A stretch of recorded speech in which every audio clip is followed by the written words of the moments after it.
Hello students, आज हम लोग पढ़ने वाले हैं केमिस्ट्री का चैप्टर नंबर 14 बायो मॉलिक्यूल्स।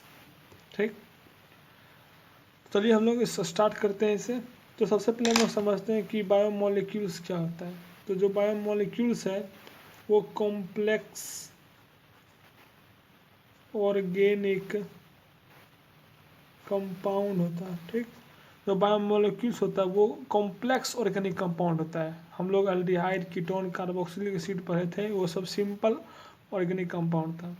तो जो कॉम्प्लेक्स ऑर्गेनिक कंपाउंड होता है वो मतलब कि जो कार्बन एटम होता है वो बहुत लंबा लंबा चेन बनाता है और सब आपस में जैसे तैसे जुड़े हुए रहते हैं।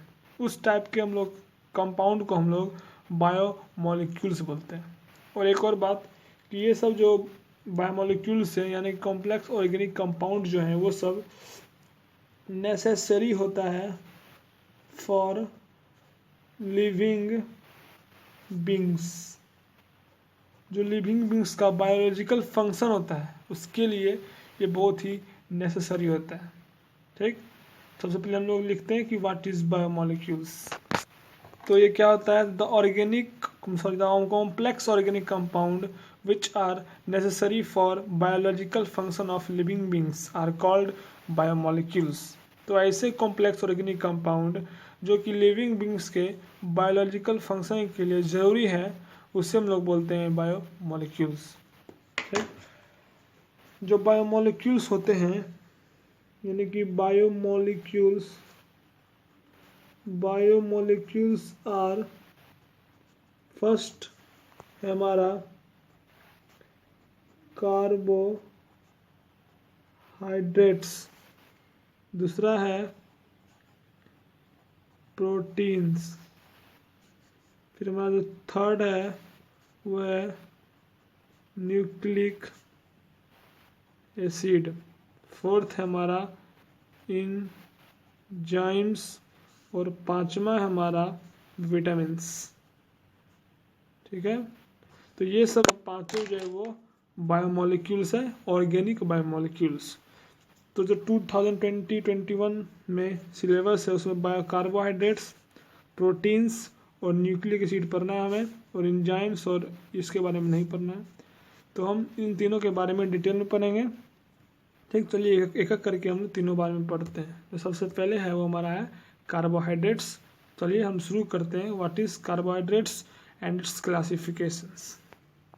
चलिए पहले समझते हैं सिंपल में कि कार्बोहाइड्रेट्स क्या होता है। जो कार्बोहाइड्रेट है वो बना होता है पॉली हाइड्रोक्सी अल्डिहाइड या पॉली हाइड्रोक्सी कीटोन से। ठीक, तो जो कार्बोहाइड्रेट है वो पॉलीहाइड्रोक्सी अल्डिहाइड या पॉलीहाइड्रोक्सी कीटोन से बना होता है, जिसका जो जनरल फॉर्मूला होता है वो होता है CxH2O का होल वाई। इसे हम लोग बोलते हैं कार्बोहाइड्रेट्स।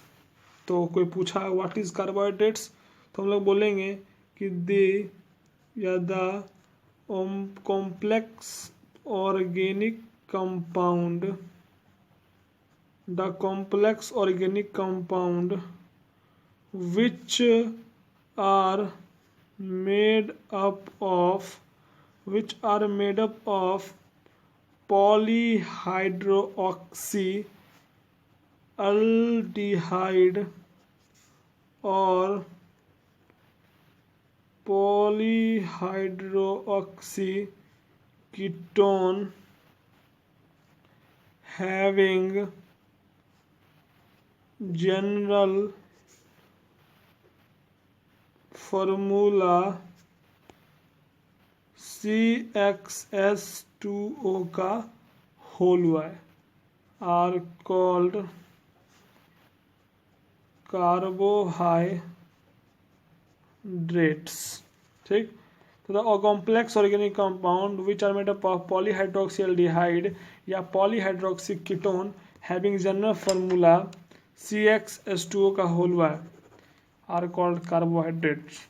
तो ऐसा कॉम्प्लेक्स ऑर्गेनिक कंपाउंड जो पॉलीहाइड्रोक्सी अल्डिहाइड या पॉलीहाइड्रोक्सी कीटोन से बना होता है और इसका जनरल फॉर्मूला होता है CxH2O का होल y, उसे हम लोग बोलते हैं क्या, कार्बोहाइड्रेट्स।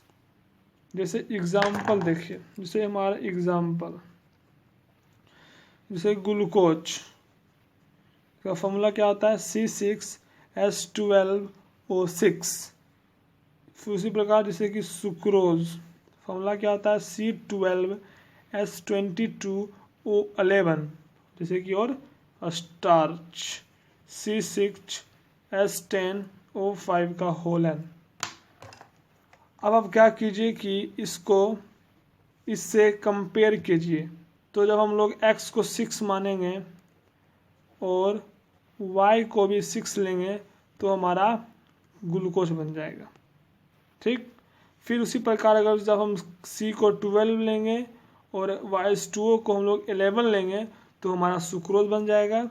और फिर जब हम लोग C को 6N लेंगे और H2O को 5N लेंगे तो हमारा बन जाएगा स्टार्च, ठीक।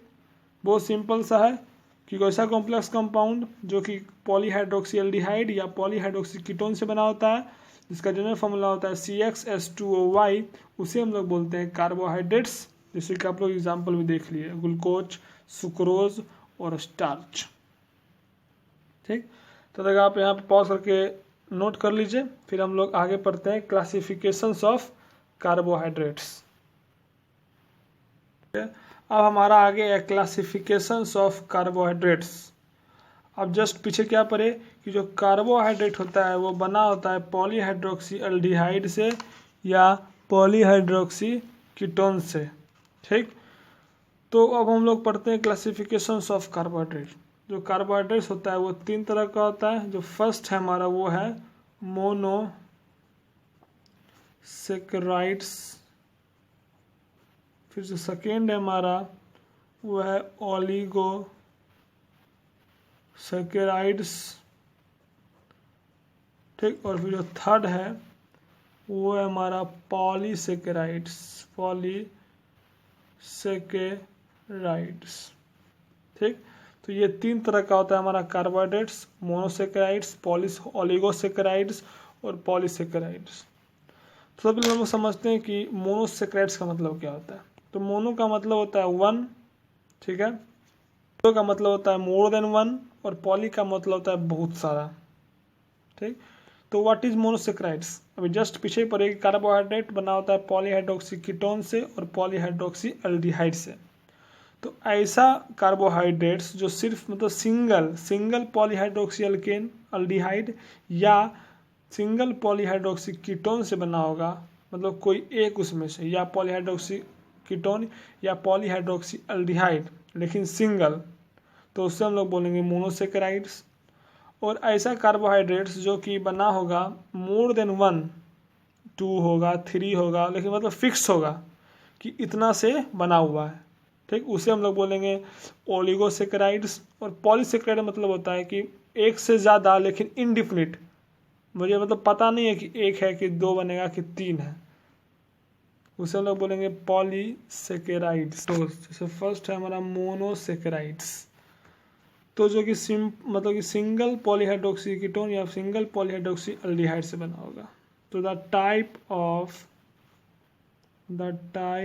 ऑफ कार्बोहाइड्रेट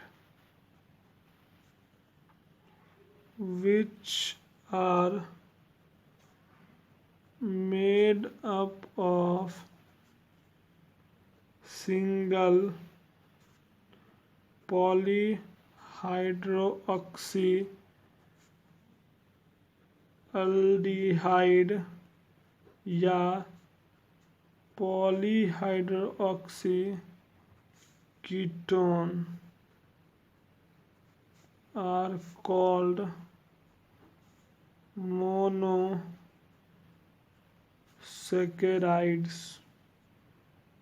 ठीक। तो ऐसा कार्बोहाइड्रेट जो कि सिंगल पॉलीहाइड्रोक्सी एल्डिहाइड या सिंगल पॉलीहाइड्रोक्सी कीटोन, मतलब दोनों में से कोई एक से बना होगा, उसे हम लोग बोलेंगे मोनोसेकेराइड्स। जैसे एग्जाम्पल में देखें तो जैसे ग्लूकोज, फ्रक्टोज,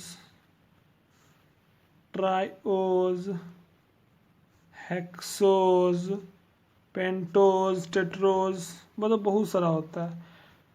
ठीक, दूसरे हम लोग बोलते हैं मोनोसेक्राइड्स। तो एक बात और कि सिंगल पॉलीहाइड्रोक्सी अल्डिहाइड या सिंगल पॉलीहाइड्रोक्सी कीटोन को हम लोग मोनोसेक्राइड्स भी बोल सकते हैं। ठीक, दूसरा हमारा ओलिगोसेक्राइड्स, यानी कि जो कि एक से ज़्यादा पॉलीहाइड्रोक्सी अल्डिहाइड या एक से ज़्यादा पॉलीहाइड्रोक्सी कीटोन से बना होगा, या हम उसे इसे ये बोल सकते हैं कि जो 2 या उससे ज़्यादा मोनोसेक्राइड से बना होगा, उसे हम लोग बोलेंगे ओलिगोसेक्राइड्स। इसमें क्या लिखेंगे कि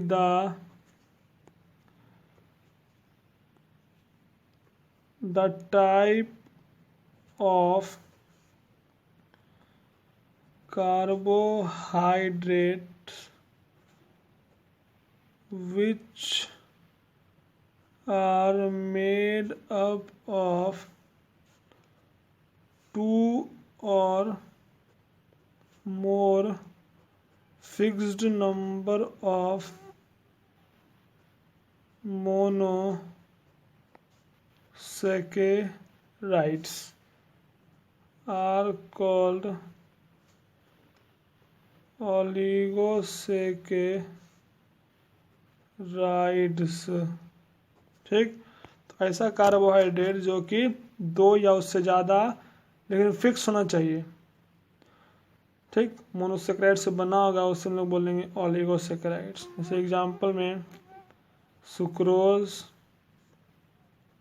माल्टोज, लैक्टोज।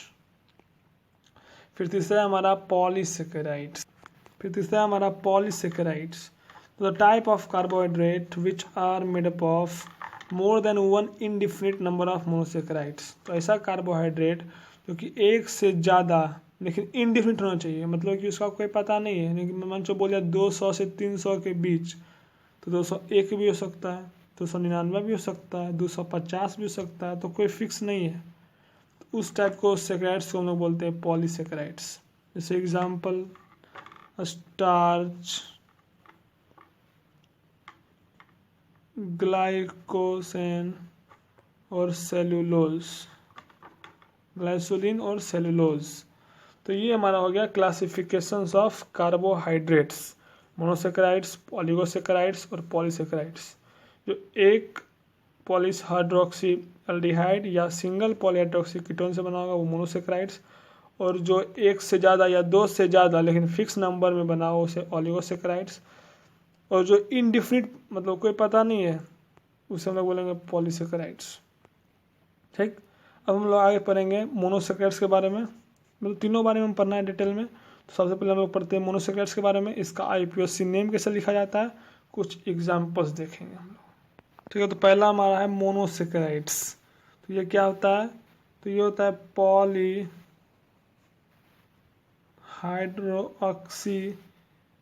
अल्डिहाइड या polyhydroxy ketone from 3 to 9 carbon atom.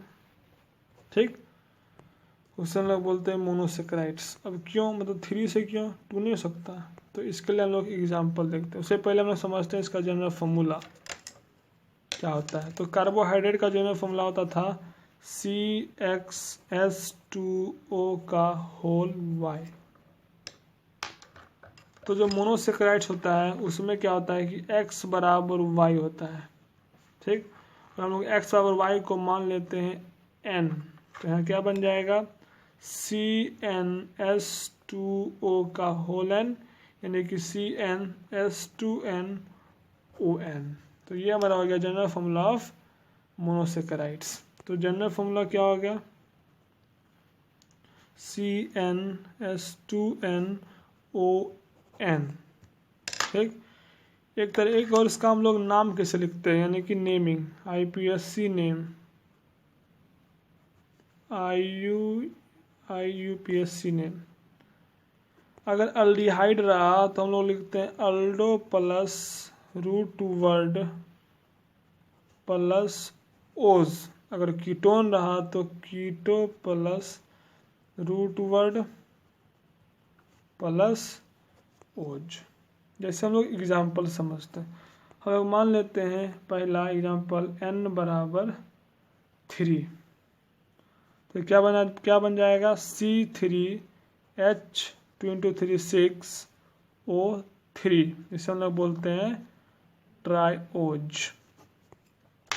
अब इसका स्ट्रक्चर क्या होगा, C।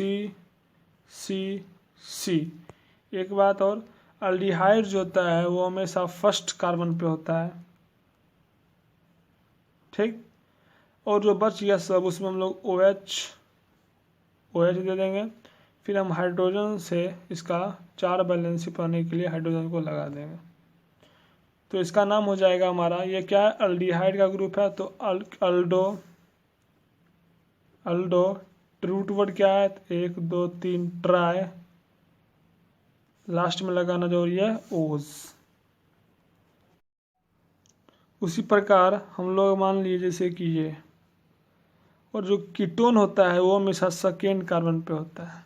ये दोनों बात रखिएगा कि अल्डिहाइड हमेशा फर्स्ट कार्बन पे, कीटोन हमेशा सेकेंड कार्बन पे। फिर जो बचा वो OH, फिर वैलेंसी पाने के लिए H और H, इसका नाम हो जाएगा कीटोन है ना, तो कीटो रूट वर्ड ट्राई और लास्ट में जो भी लगाना है ओज, ठीक है। तो ये हमारा हो गया कि हम लोग मोनोसेक्राइड्स का IUPAC नेम कैसे लिखते हैं, ठीक। बस हम आज यहाँ तक रहने देते हैं, फिर हम लोग नेक्स्ट क्लास में पढ़ेंगे अच्छे से, और मोनोसेक्राइड्स के बारे में और विस्तार से पढ़ेंगे। तो इससे पहले हम लोग आपको एक होमवर्क देते हैं कि फॉर n बराबर 4, n बराबर 5 और n बराबर 6 के लिए राइट मोनोसेकेराइड्स, ठीक। हम यहाँ पे n बराबर 3 पे आपको बता दिए हैं, तो n बराबर 4, 5 और 6 पे आप मतलब ऐसा आप लिखना चाहिए, बस सेम ऐसा आप करना चाहिए था। n बराबर 4 करके लिखना चाहिए था, 4 के लिए हम लिखेंगे टेट्रोज, 5 के लिए पेंटोज, 6 के लिए हेक्सोज। फिर आपको स्ट्रक्चर बनाना पड़ेगा, हमेशा फर्स्ट कार्बन पे रहेगा अल्डिहाइड और सेकेंड कार्बन पे हमेशा रहेगा कीटोन, ठीक। ये आपका हो गया होमवर्क। तब तक के लिए बाय बाय, फिर मिलते हैं हम लोग नेक्स्ट क्लास में।